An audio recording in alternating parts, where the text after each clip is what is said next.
could you sort of bring to life for us, perhaps tell us what's happened as in terms of breast cancer now, the journey that you've been on as an organisation, and what does sort of leadership ask of you today?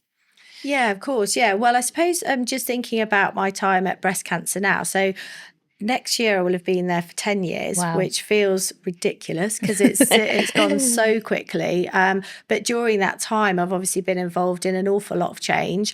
I was first joined when we merged and brought together two research charities, and then subsequently the bringing together of the research charity and then breast cancer care. So my journey was that when I first joined, although I had done a similar job to I do now in terms of fundraising and communications, I actually joined working more in a strategy and insight role to help kind of build the strategy for the new organisation. And that was really helpful and interesting for me, because it allowed me to really dig into that piece around insight and, how you use that to build your strategy and your activities, etc. But also, I didn't have a team as such. So it really honed my skills of like how you influence without team. And that's been really helpful in terms of leadership at a more senior level, when actually you just have to, build relationships and influence people to go on the journey, rather than, well, I'm your manager, so therefore you're going to do it or whatever. But at breast cancer now, obviously in my role now, I have responsibility for all of our fundraising portfolio and all of our communications. Of course, digital sits within that. And, I feel as though we're really at the point now that all of those years of change, hard work, difficult decisions around merging and what that means. We've spoken about, Rebecca, the differences in culture, to a certain extent, how you feel like you go backwards before you go forwards, because you have to take the organisation with you and do some of your kind of fundamentals. Actually, now where we are is really the moment to say, this is why we did it. Yeah. This is why we had to do it.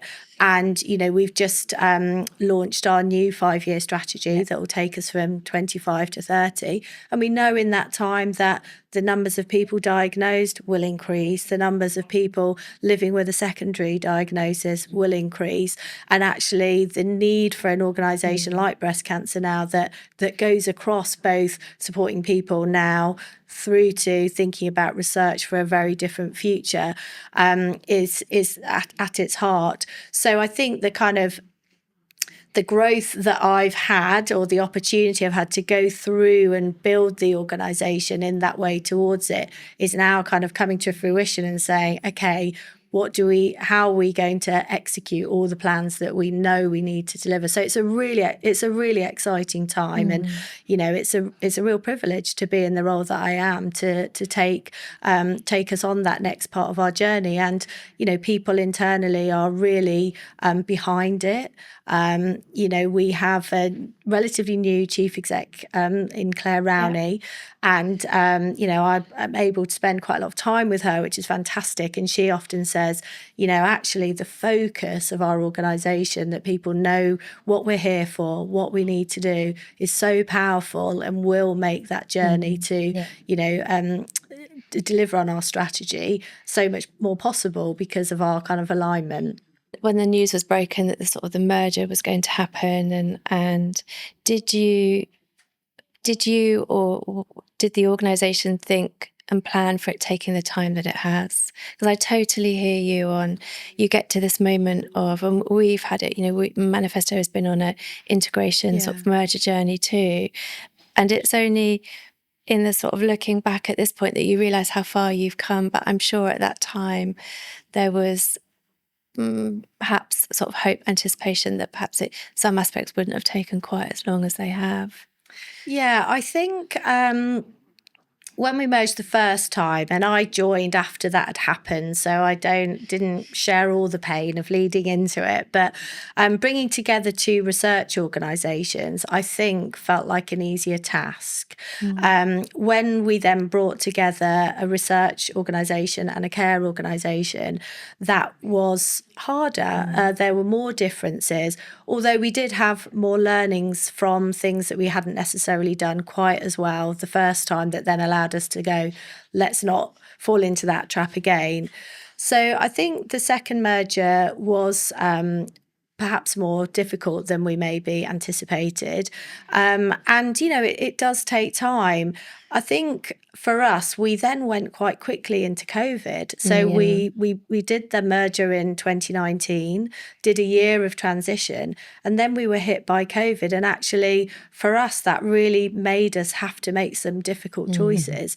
And probably, I mean, for only this reason, it came, you know, at a good time in that we said, you know what, if we need to survive this and thrive in it, actually, we're going to have to make some hard choices and respond to it. So that probably changed the course a little bit of how our second merger played out. But for sure, it does take time, doesn't it? Yeah. It does take time. Yeah. And I think there's something in project management that's kind of called the planning fallacy, which is, I think there's sort of a human propensity to like, which is ironic because often people are fairly sort of, you know, there's sort of negative bias, but there is something about we can't quite accept that things will either cost as much or take as much time as they do.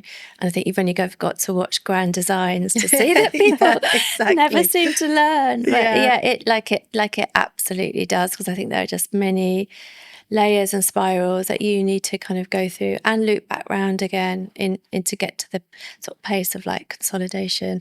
But what a feeling when you get there and you think, oh, okay, that all of that forming is gone. Like now we're like really are looking forward to the future. Yeah, and I think, you know, there's something as well when you're working, you know, in a charity or with charities that have been, you know, a smaller organisation, and then they come together. The absolute strength of them is the passion of the people, the belief in the cause, you know, the commitment to what they do. And so all those things that are such strengths, you then have to kind of navigate in a merger situation to get the real benefit. And you know, as quickly as possible that you can agree that shared belief in what's going to be possible together and what your kind of mission is together, the better, because it is difficult when you know, have two organisations kind of finding their way.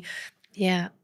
It's definitely, we'd like to sort of pick sort of prioritisation with you, what you choose to do and not to do. But one of, so for people listening who are like, well, I'm not merging sort of organisations, we're not on that pathway. But to my mind, there's always some process of kind of like forming and disforming in an organisation, if that's the word, up to forming and unbanding or something, you know, like, because we're on, you know, the pace of change means that businesses are restructuring in all sorts of ways through their products and services, through their, you know, organisation model. I guess if you had to sort of distill like one sort of learning that you've taken from your experience of merger and integration of some kind, what would it be? I suppose it would be that point around being really clear on where you want to get to and what is your North Star, for want of a better phrase, in terms of why. Because when you're having to make really difficult decisions, or where there are different options, actually being able to bring it back to the kind of so what, like we're doing this so that we can get there, or we need to make this change so that that's possible. That's the thing that I've held on to, whether that's in merger time or, as you say, just evolution and change. You know, actually it's hard, but if you're like, we need to get here, and the more that people are on that journey, again, they might not like it, but they say, I can see where we need to get to for the good of the organisation and the beneficiaries, then that's the thing to hold on to, I've found. And with your strategy experience, so a big part of like great strategy is the destination, like what is the North Star, where are we trying to get to, and then you make a plan but you pivot the plan because conditions changed. Like, how much of that strategy experience has stood you in good stead to also be able to hold that space of, but it's there that we're getting to, that long term space when you're sort of leading through some of the change programs that you've done? Yeah.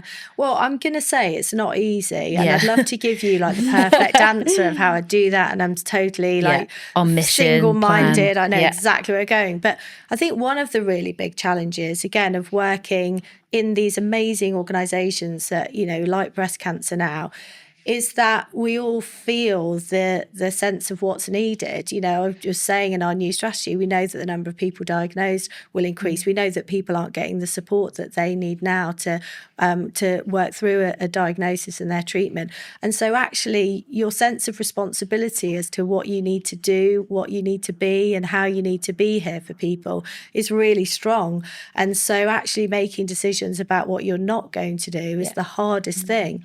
And I think for us particularly, like one of the reasons that we wanted to come together and Breast Cancer Now as that fully comprehensive charity is being able to say, whatever it is about breast cancer, we're here. We would, you know, when we were first starting out talking about, you know, our new brand, etc. And with that comes some challenge, because you can't be there for absolutely everything. You have to make some decisions about where you're not going to be or where you're not going to be as much. And, you know, some of the kind of big conversations that we've had as part of this strategy development is, you know, the kind of breadth of what we do versus the depth of what we do, which are all challenges that you have to just kind of work through. And I think there's something around doing that, whatever size of organisation you are, but particularly if you're looking to grow, because then you have to be much more focused on what are the things that are going to give us that reach, is going to enable us to scale. And, you know, that has to be factored into your strategy work. Yeah. And I guess so if we go back to when we started our journey, it was really clear that the sort of the need in terms of what you were trying to achieve, but also you could see the potential that digital and technology was going to have in actually helping you reach more people, deliver those services, like have the impact, because you just could not keep up with the rate of, you know, diagnosis. And so like what was the journey to getting that funding, kind of bringing people on the journey, and then kind of then implementing that transformation in digital, which wasn't an overnight thing. You know, we're talking years in the making of the stuff that we've been trying to do together. Yeah, definitely. And I think, like, in reality, like, I don't think I won't say we wouldn't have any idea, but I don't think we would have thought when at that point when we said this is what we want to achieve, that we would have envisaged just how much work we needed to do, but actually what was possible with what we could do together. So when I think back to that point, I think for sure we said, right, okay, we've cobbled together our digital offering over, it's more than cobbled together, but, you know, like we've reskinned our website. Actually, now is the time that what we really want to do is really think about, you know, how we can be there for people affected by breast cancer, what role our digital channels play in that. And our website needs to be really a core platform in that. But actually, then that grew, didn't it? And over time, that has really grown into, you know, not only kind of how our website is integrated, but what else that means, what else we could be doing, etc. So I do think it's definitely been a journey and will continue to be, won't it? Because now we're going into, you know, different conversations about you know, all our digital offers, etc. So, but it was a big moment, and I think some of it was myself and great team members saying, you know what, if we do really want to show up as this expert in breast cancer, the kind of we're here for you, actually we need to invest in our digital infrastructure, and actually our website has to be that place. And I really remember talking to you early on saying, you know, we want to feel like people come to us and they know they're going to get what they need, and you know, we can give the information and the support that people are looking for. So I don't think at the start we knew the size and scale of it, but my goodness, what an amazing journey we've been on and continue to go on.